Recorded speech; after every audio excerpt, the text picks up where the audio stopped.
সম্মানিত শিক্ষকবৃন্দ, honourable viewers, আসসালামু আলাইকুম। আশা করছি সবাই ভালো আছেন, সুস্থ আছেন এবং নিরাপদে আছেন। আলমগীর টেক মিডিয়া চ্যানেলের পক্ষ থেকে সবাইকে স্বাগত জানাচ্ছি। আজকের ভিডিওতে থাকছে সরকারি প্রাথমিক বিদ্যালয়ে ছুটির তালিকা 2023।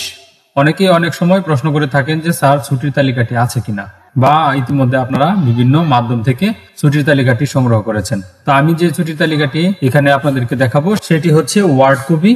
তো আপনারা সেখানে এডিট করে নিতে পারবেন, এডিট করে আপনাদের বিদ্যালয়ের নামটি লিখে দিতে পারবেন এবং আপনার বিদ্যালয়ের নামে সেই ছুটির তালিকাটি করে আপনার বিদ্যালয়ে সংরক্ষণ করে রাখতে পারবেন বা নিজের কাছেও আপনি রেখে দিতে পারবেন। তো এখন চলে যাচ্ছি ছুটির তালিকার পিডিএফ কপিতে এবং ওয়ার্ড কপিতে।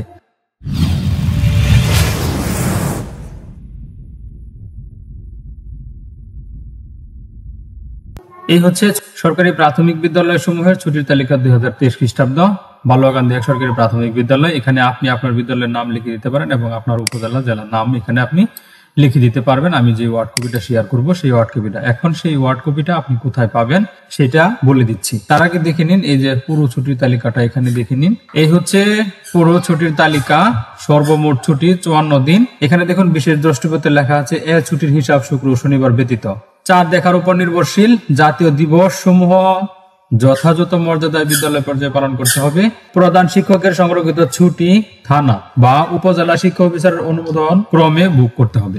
এই হচ্ছে ছুটির তালিকার পিডিএফ কপি। আমি এখন আপনারা যে ছুটির তালিকাটি দেখতে পাচ্ছেন এটা হচ্ছে ওয়ার্ড কপি। তা আপনি এখানে আপনার বিদ্যালয়ের নাম লিখতে পারবেন এবং আপনার জেলা উপজেলার নাম এখানে লিখে আপনি এটা প্রিন্ট করে নিতে পারবেন। তো এই যে ছুটির তালিকাটি 2023 সালের, এটির ওয়ার্ড কপির লিঙ্ক আমি আমার এই ভিডিওর ডেসক্রিপশনে দিয়ে দিচ্ছি। আপনারা সেখান থেকে ডাউনলোড করে নিজেরা ব্যবহার করবেন।